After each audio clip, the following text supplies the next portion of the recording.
Air block air waa hawo blockna xirmadu macnaha qofku markuu hawada ku xirmata laga wadaa macnaha okay waa marka marinka hawadu ay wax ku xirmaan sababtu wax kasta ha ahaatee wax ku xirma neefta sidoo kale haddii oksijiintu yaraato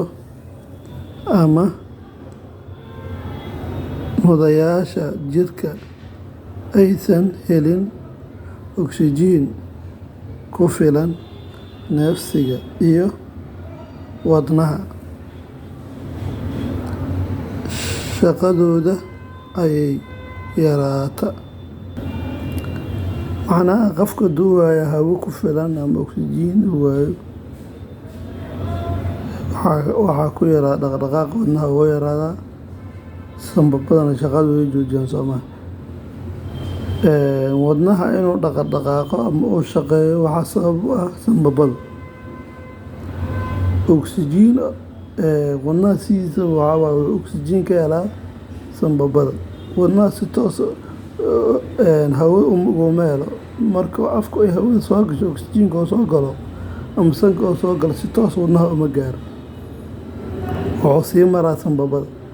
marka sanbabada haddii hawo fiican soo gaari waayaan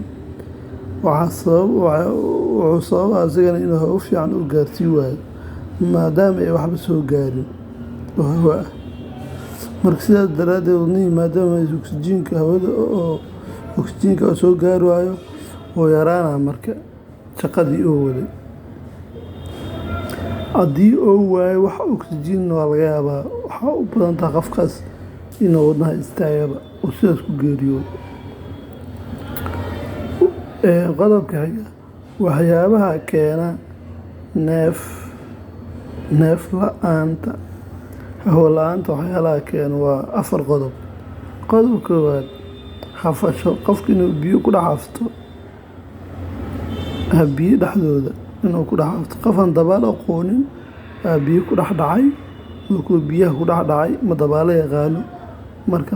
biyo wuxuu u galay salka macnaha aduu lagu dhex rido waayo baraag aada u weyn oo ama ceel lagugu dhex riday ama lagugu dhex riday badweynta marka biyahaas dhexdiisa waxa oksijiinka meelaysa Soomaa hawada sideeda waxaa laga helaa meesha markay banaanta oo biyana lahayn waxna lahayn wax kaga sokayaan lahayn hawo banaanta oksijiinka laga helaa Soomaa markaasaa oksijiin qaadi karta laakiin biyada ku dhacdhacdo wax oksijiin ma qaadi karto codka kugu xirmaya macnaha hafashada saasaa laga wadaa meergashada qofku wax inuu ku margado macnaha hilibkaa tan weyn ama margaykaa tan weynaa laqday dhuuntuu ku istaaga marka saas waa margashada inay wax kugu margadaan dhuuntii hawada maraysa doo isku xiro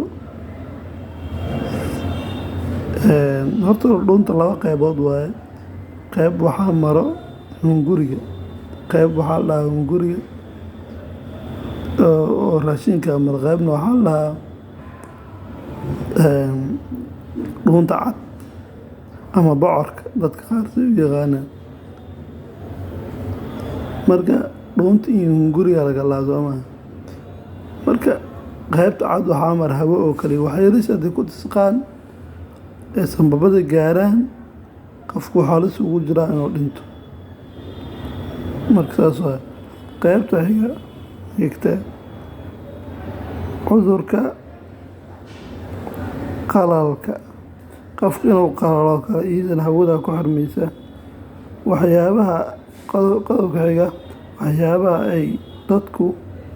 ku sumoobaan sano kala qofka oo la qabsidoo kale iidan hawada ku xirmaysa